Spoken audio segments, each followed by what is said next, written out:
You just have to put up with it if you're feeling sick. My husband demanded intimacy at night while I was suffering from morning sickness. Seeing me refuse because of nausea, he looked thoroughly annoyed and tried to force his way. When I asked him to at least use protection, he sighed with frustration and said,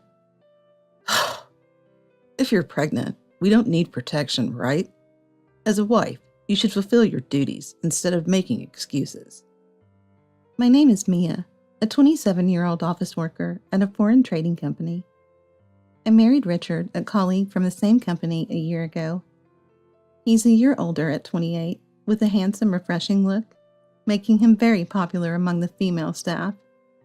Moreover, as the ace of the sales department, he brings in results every month and has the trust of his superiors. Despite his capabilities, he never brags about his work and remains humble, always ready to help his juniors with their work, making his personality seem perfect. I was one of those who admired such a perfect husband. Surprisingly, he was the one who initiated our relationship. When I had finally completed a project after many overtime hours, he approached me out of the blue, invited me for a meal as a gesture of appreciation. I was surprised, but pleased to be approached by the senior I admired, and accepted the invitation to go to his favorite restaurant. As expected of the ace of the sales department, he had interesting stories to share and was a good listener, making our time together enjoyable and meaningful. After that, we started going out for meals regularly, and before I knew it, our relationship had begun with someone I thought was out of my reach. The progression from there was swift, with us going out together in various places, and him supporting me both at work and personally, becoming my rock. On our first anniversary, at the same restaurant where we first dined, Mia, I can't imagine life without you. I want to make you happy forever. Will you marry me? He proposed with a bouquet of 100 roses. I'm so happy. Yes, I will marry you. Of course, my answer was a joyful yes. We announced our marriage at work, and our colleagues were happy for us, saying we made a perfect couple. Soon after, we had a lavish wedding ceremony. Our parents were moved to tears seeing me in my wedding dress, overjoyed for us. I couldn't believe this manga-like situation I was in, marrying the man I've always loved, and felt so happy it almost seemed like a dream. One day, feeling unwell with waves of nausea from the morning, I decided to leave work early as it wouldn't stop. Suspecting the cause, I used a pregnancy test, and it showed a positive result. Both my husband and I had been longing for a child, so I immediately sent him a message to share the news. He replied right away, sharing his joy. Later, I heard from a colleague that upon receiving my message, my husband was so overjoyed that he jumped around and cried at work. With this pregnancy, I decided to resign from my job. I loved my work and felt a sense of fulfillment, planning to work until the last possible moment before taking maternity leave. However, my husband didn't agree. Mia, I'm worried about you and our baby. I earn enough, so isn't it better if you quit your job? Put the baby and yourself first. He advised me to quit. Initially, I was resistant to becoming a housewife. But, given it was my first pregnancy, I was somewhat anxious, and above all, I was touched by my husband's concern and care for me and our child. So I accepted his suggestion and resigned. When I announced my resignation at work, my colleagues were very disappointed. But I was determined to do my best for my future with my husband's words in my heart. At that time, I thought I had an ideal husband who asked me to prioritize our child and myself over work, considering his earnings sufficient. But as soon as I quit my job, his selfish and egocentric true nature began to reveal itself. That day, I was struggling with severe morning sickness from the morning, making it hard even to prepare meals, so I bought some frozen food from the supermarket. When my husband came home, I served the reheated frozen food for dinner, to which he clearly showed his displeasure with a click of his tongue. You can't be serious that this is all we're having for dinner today? I'm sorry, I've been feeling too sick to cook since this morning, so I bought some frozen food from the supermarket. At that moment, my husband slammed his fist on the table and threw the fork he was holding at me. Caught off guard and stunned, I didn't realize what had happened. Your job is to be a housewife. Can't you even do something as simple as cooking? You're really useless. When he yelled at me, with an anger I had never heard before. I'm sorry, please don't be so angry. Shaken by this side of my husband I had never seen, I hurriedly picked up the fork and apologized, holding back tears. However, he was so upset that he locked himself in his room. This incident started a pattern where my husband would lose his temper and throw tantrums whenever he was dissatisfied with any household task I did or didn't do. Today, he got angry again because I hadn't finished folding the laundry before he came home, kicking furniture around in a rage. As usual, I apologized while crying, and then he said something shocking. You're such a useless woman. Listen, I only married you because I like your face. It's a face I can overlook other faults for. He boldly stated he married me just because he liked my face. There might come a man who earns more than me and goes after you just for your looks. Being a housewife means you don't have to worry about that. And without your own income, you can't easily divorce me, right? Especially when we have a child. Think you can raise a child without a job? Hand over custody to me. Pay child support? Impossible. I was speechless at his audacity in stating the reasons he made me quit my job. I lost all confidence in building a future with a husband who could say such things. Naturally, the thought of divorce came to mind. However, frustrating as it was, thinking of our unborn child, I didn't have the courage to demand a divorce at that moment. Since I wasn't at fault, I wanted to retaliate before divorcing him. With that in mind, despite feeling nauseous from the morning sickness, I started planning my escape from him. Then, on a particularly bad day of morning sickness, when I could do nothing but vomit or lie down, I was lying on the living room sofa. I must have fallen asleep because, before long, my husband came home from work. I hurriedly got up. Welcome home. I fell asleep. I'll start making dinner right away. It's okay today. I already ate with a client. Okay, that's good. Relieved that he wasn't going to be in a bad mood, I lay down again since I was still feeling unwell. After changing out of his suit, my husband approached me lying on the sofa, kissed me, and demanded intimacy. I'm sorry, but I'm feeling too sick today to be in the mood. Can we please wait until another time? I gently refused, citing my morning sickness. When I'm making a move, you're not supposed to refuse. But he immediately turned red with anger and yelled. Knowing arguing would worsen his mood and affect me later, I reluctantly gave in, despite feeling sick. But he attempted to proceed without contraception. When I insisted, please, you have to use protection. He frowned and headed to the bathroom. After kicking things around and making a scene, he returned to the living room quickly.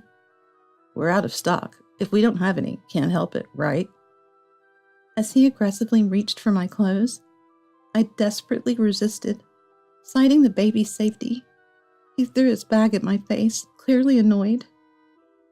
A wife should at least keep stock of condoms. If you insist on using them, go buy them yourself. Seeing an opportunity, I left for the car, sweating coldly. An hour later, the sound of the front door announced my furious return. How long does it take to buy condoms? You're ridiculously late, you idiot. He yelled in his usual loud voice. But the moment he shouted, his face froze in surprise, turning pale. There stood I and my dad. My dad is a large, tall man, a former wrestler, with a fierce look that could intimidate anyone thinking he's unapproachable, which is why my husband was uneasy around him. The reason my dad was there is that I drove straight to my parents' house seeking help. My parents were surprised but warmly welcomed me back. Feeling their warmth, tears of relief started to flow. Realizing something serious had to happen, they asked me what was going on, and I told them everything. After I finished telling them, my parents were upset, asking why I hadn't told them sooner. Especially Dad, who was shaking with rage at the extent of his anger. With that momentum, he went to my house with me, intending to give my husband a piece of his mind.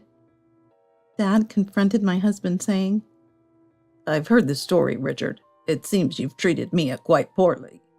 I can't entrust my precious daughter and grandchild to someone like you. Divorce her immediately." His voice was as loud as my husband's.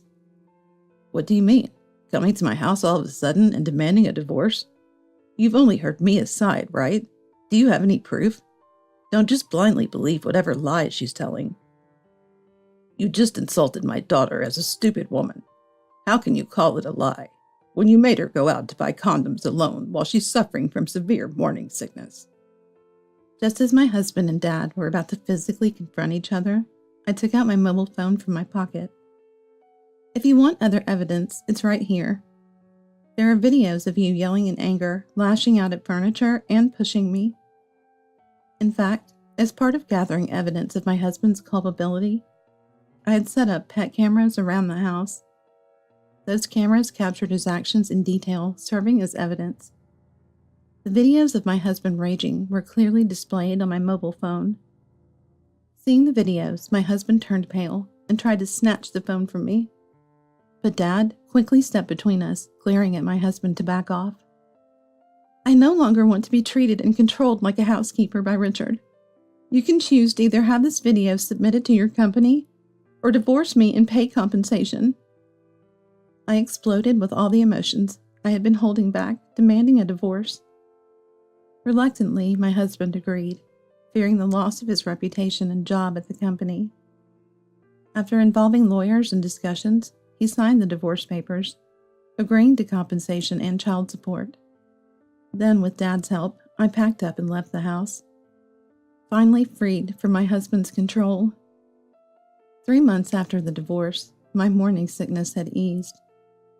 But as I was entering the midterm of my pregnancy, working was hardly an option. Without an income, paying rent was difficult, so I moved back with my parents. They warmly welcomed me and eagerly supported me, looking forward to the arrival of their grandchild. I decided not to submit the evidence to his company, completely cutting off all contact with my husband, except for ensuring the child support payments were secured. At a company drinking party, my husband, perhaps due to alcohol, ended up admitting all he had done to me, expecting sympathy, but instead isolating himself as his colleagues withdrew from him.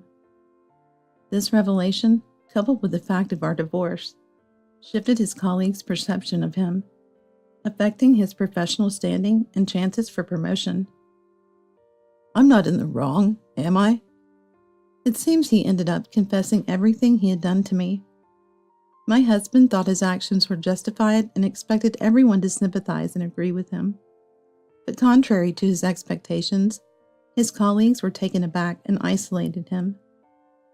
This, combined with the fact we were actually divorced, lent credibility to the story, and his previously built reputation in the company was tarnished, as his character came into question. There had been talks of a promotion, and he was expected to excel by his superiors, but that was postponed. Despite trying to pass it off as a drunken joke later, he was not believed, and his workplace environment became uncomfortable, leading to his resignation within a year. The savings and severance pay he'd accumulated from his sales job were wiped out by the compensation, and now, while job hunting, he is desperately trying to make ends meet by working part-time jobs during the day and at night. It seems he is exhausted and struggling to find steady employment. As for me, I'm living with my angelic child born safely at my parents' home, struggling with the unfamiliar challenges of motherhood and the fragmented sleep I was nonetheless happy to have returned to my former job. A colleague who had heard about me from my husband contacted me, talked about my current situation, and helped me get my job back. Thanks to this, I managed to return to the workplace I loved.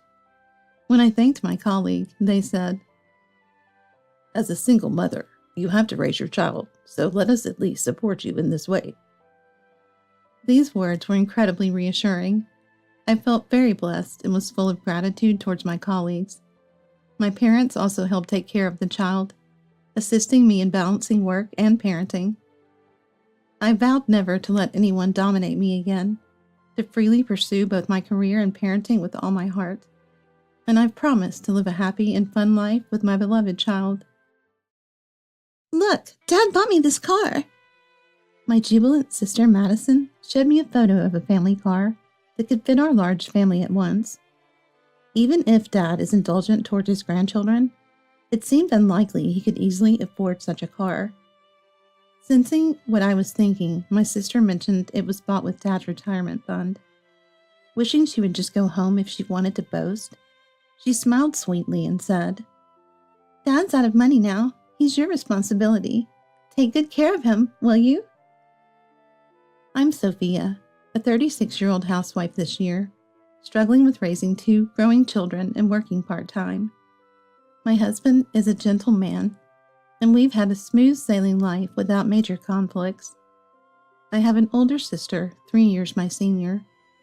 Until she married a wealthy man in her 30s, my sister was a career woman. She quit her job reluctantly when she found out she was pregnant with her first child, and had been a housewife ever since, or so I heard a few years ago. My sister and I haven't been very close since childhood. Unlike her bold personality, I was always the quiet and inconspicuous type. On the other hand, my sister was quite assertive, often getting into verbal fights with classmates, and maintained that temperament at home. Our parents always prioritized her, and she took advantage of that. I felt lonely at first, but by the time I was in high school, I had gotten over it. However, our parents divorced around that time, and we were taken in by our economically stable dad. Dad, in his awkward way, took care of the house and us. Since my sister went off to college and rarely came home, it was essentially just Dad and me living together. We had a simple but enjoyable life, sharing many conversations. I moved away for junior college, then met my husband at work and got married. So I never returned to live in the family home where Dad was alone. Years later, I was informed that Dad and my sister's family began living together. After Dad suffered a stroke at work and was rushed to the hospital, fortunately he was treated quickly and had almost no after effects, but living alone was deemed too risky, so my sister proposed they live together. At the time, I was supported by her unexpected gesture, but thinking about their living arrangements, my sister's apartment seemed more comfortable for Dad than our family home, so I decided to rely on them. However, knowing I couldn't just leave everything to them, I started transferring $300 monthly to my sister's account. About 5 years later, Dad suddenly contacted me. It was a regular weekday morning, after I'd sent the kids off to school. "Sophia, sorry for not getting in touch for a while." That's how Dad started, his voice heavy. "Anything unusual recently? Did Madison say anything to you?" Madison is my sister. When I asked why he would ask that, he began, "It's a bit shameful to say, but..." Dad slowly started to tell the story. My sister had 2 children, just like us. Since living together, the kids grew fond of Dad, and he was quite fond of them too. In addition to providing for my sister's family, Dad had been paying for everything from the kids' educational materials and toys to meals out. It was fine when the grandchildren asked directly, but recently, my sister and her husband started using the kids' names to get Dad to buy expensive electronics and even cars. When Dad hesitated due to the frequency of these requests, they suddenly turned cold, ignoring him until he agreed to buy. Then, upon his retirement at 65, my sister showed him a catalog saying, "The kids want Grandpa to join our family trip. We're thinking of driving around, but our current car only fits 4. We were thinking it'd be nice to get this new car, don't you think? Eventually, Dad ended up signing a contract for the family car my sister pointed out. Between that and the vacation expenses, Dad's retirement savings were rapidly depleting, and my sister treated him as if he was useless without money. Now feeling out of place at home, his only solace was his grandchildren Dad shared. Learning of Dad's mistreatment left me speechless. My sister always had a tendency to dismiss people who were no longer of use to her financially. She had demanded cash gifts for her firstborn's birth and other celebrations, expecting me to reciprocate, but never did the same for my children. Wanting to avoid becoming someone who demands money so blatantly, I chose to distance myself from her instead. Throughout this time, I received one-sided updates from her. I didn't want to become a naughty person like my sister, who didn't hesitate to ask for money. So instead of saying anything to her, I decided to distance myself from her. During that time, I continued to receive unsolicited communications from my sister, including photos of her children smiling, dressed in cute clothes, using beautiful appliances, and enjoying vacations, all seemingly funded by Dad. All those things seemed to have been bought with Dad's money. Back then, I mistakenly thought Dad favored my sister's family over mine, feeling somewhat disappointed. However, after hearing Dad's story, it seems that wasn't necessarily the case. My sister had been using her children to continuously extract money from Dad. Dad himself, watching his account balance decrease day by day, convinced himself it was for his grandchildren's sake, but the endless demands from my sister and her husband left him physically and mentally exhausted. This was exacerbated by the incident with the family car on Dad's retirement day. Prompted by this, Dad considered leaving my sister's house, but then she approached him again, saying, "Dad, about the car you bought us? The payments seem tough with the loan. The kids have education plans, and it's going to be expensive. I don't want to keep burdening you forever, so if you could just take care of the car payment, we won't need living expenses from you anymore. It's not a bad deal, right?" Dad suspected there was more to it, but thought this could be a way out, and used all his retirement money to pay off the car.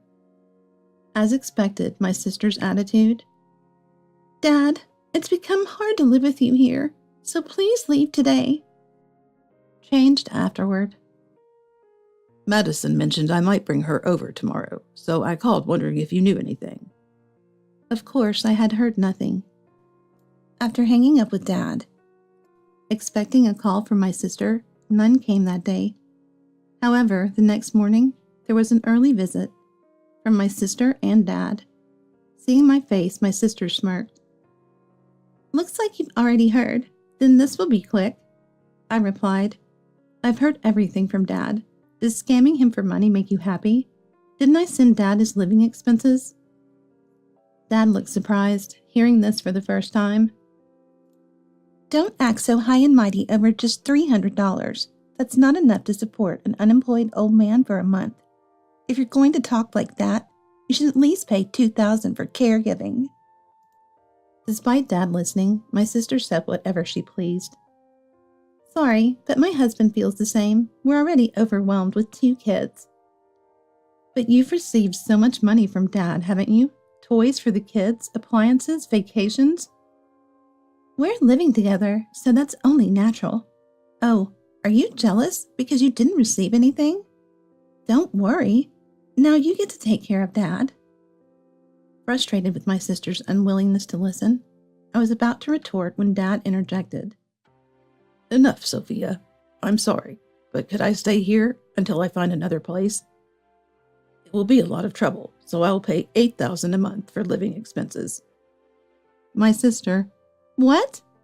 and I both exclaimed. After a moment of silence, my sister burst into laughter.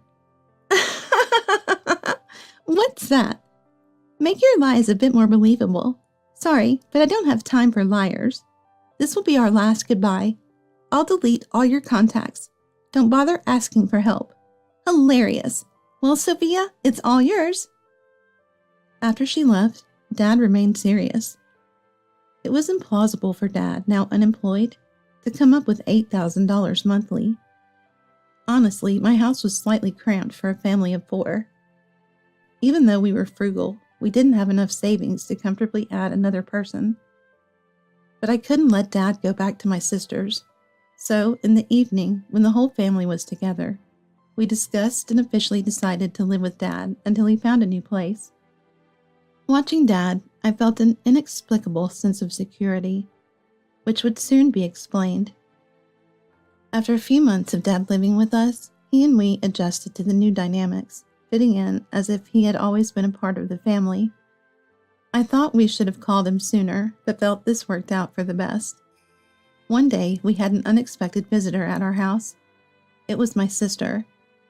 Since it was a weekday, only Dad and I were at home. I considered pretending we weren't home, but Dad suggested we at least hear her out, so I faced my sister. "Sophia, good to see you. Dad, it's been a while." My sister looked away awkwardly upon seeing Dad's face. "What do you want?" "I heard we weren't supposed to be in contact anymore," I said coldly, to which my sister glared briefly before hastily changing her expression. "That's why I came here. Can we talk inside? It's important, and I don't want to be seen talking out here." Reluctantly, I let her in. Once we were inside at the dining table, "I'm in need of some money. Could you lend me some?" she immediately said. Dad and I exchanged surprised looks. "Doesn't your husband earn well? So just a little bit would help, right?" I was baffled by her request. As you can see, we live modestly. We don't have money to lend. "But you're living comfortably, even with Dad here. Does that mean you have savings? You've always been good at saving." It seems she hadn't believed that story at all. I shook my head. "Madison, didn't you hear? We actually do get $8,000 a month from Dad for living expenses." "Huh?" My sister looked puzzled, then laughed mockingly. "Oh, that story. Still going with that? I've seen all of Dad's pay stubs while he lived with us, and there was never such an amount. Maybe during bonus months, but he's retired, right?" "Yes, even without bonuses, Dad almost always has that kind of income." Dad nodded in agreement, but my sister still refused to believe. "So you're saying you have enough to spare? My kids are going on their first field trip, so I need money for a backpack, lunch money?" I sighed and replied, "Did you ever do anything for my kids? You ignored my pregnancy announcement. You only contact me when it suits you, and it's always about money. If your husband earns well, that should be enough. Why do you always need more money?" My sister fell silent, pondering, then suddenly stood up. "Fine. I can't expect anything from poor people. This really is the last time I'll have to see your annoying faces. Goodbye." She left hurriedly after her defiant parting words. "Even though you came to visit me, what's with that attitude?" Dad and I just shrugged at each other. "If Madison had apologized sincerely, I might have told her the truth." "With her attitude, she'd just try to take more if she knew about your real estate income. You do this, you don't need to work because of it." "Maybe so. I've had enough of them while we lived together. No need to tell them anything now." Dad looked somewhat sad. It pained me to see Dad upset because of my sister. But knowing she can't get money from us anymore, I doubted we'd see her again. Yet, just 3 months later, she contacted us again. Surprisingly, from a payphone. "Hey, where have you been?" she ranted urgently. "Thought you said you wouldn't contact us again." "That aside, I don't have much time. I want to meet, so give me your address." Apparently, she had visited our old home without notice. We had moved and weren't there. After pressuring the neighbors, she learned that we had moved to a larger apartment and called to confirm. "So, you are saving money after all. You lied to me." I kindly reiterated. "We moved with Dad's help. The rent is more than double, but Dad suggested we get more rooms as the kids are growing." "That's impossible with just Dad's income. I told you." "Sure, if we're talking about earned income alone." "Huh?" I handed the receiver to Dad at that point. Dad spoke to my sister. Hello, Madison. Actually, I have some income from real estate besides my salary. It was quite unstable back in the day, so I kept working at the company just to be safe. You know, even if you own an apartment, the income changes depending on the occupancy, right? By the time I retired, fortunately, I had managed to secure a comfortable margin, so I thought of keeping it as an asset. What? You kept such important information to yourself during tough times? Overriding Dad's voice, my sister shouted in a piercing, loud voice. I could faintly hear the sound of a few coins being inserted from the other end. Dad, I'm sorry for being such a foolish daughter. I have one last request. Actually, my husband was into stocks, and they crashed badly. He even dipped into the company's money and got fired, leading to a huge debt. Now we're all struggling to make ends meet. The kids have even lost weight. Could you help us out for a while? I've always wanted to be with you since then, but various circumstances made it hard for me too. I'm sorry, but I won't be returning there. I'll talk to our relatives, so it's best if they take care of the grandchildren. I have no intention of doing anything for you guys anymore. Dad firmly cut off my pleading sister. Consider the car I bought for you previously as your severance pay. If you try to contact us in any way, I might even consult the police, depending on the situation. Though I couldn't hear her, I could imagine my sister trembling in despair. After Dad hung up, we changed our contact information and went into a state of estrangement with them. Months passed, and every year-end and New Year's, we spent at the main family home of Dad's side. This time, Aunt Isabella, Dad's sister, brought along my sister's children. The two children, meeting us after a long time, were expressive and adorable, clearly being well taken care of by my sister. She seems to exchange letters with my sister occasionally and told us about her recent situation. Since then, my sister tried to find where we were but couldn't find any clues. She must have really wanted to get Dad back. It was a good thing we only told a few people about our new address. Moreover, my sister's husband, believing Dad had income from real estate, ventured into real estate investment without proper study and failed quickly. This made their living situation even harder, and they eventually sold the car Dad bought for them. Plans for a family vacation we had been planning for a while were also scrapped due to these issues, and the relationship between the couple and their children worsened, almost breaking down. At least the children can live comfortably since they have Aunt Isabella. Aunt Isabella, who loves children but was not blessed with her own, said, "I'm happy to have found new joy at this age." The same goes for Dad, who now takes great care of my children. Initially, it was supposed to be until Dad found his next home, but his income had been a great help, and the kids have grown to love their grandfather dearly. Thanks to Dad, we were able to move into a larger house, so we've decided to continue living together, with the promise of taking care of him in the future. Recently, seeing Dad helping the kids with their school homework made me feel happy and my cheeks loosen up. I'm relieved that Dad has found a new purpose in life that replaces work.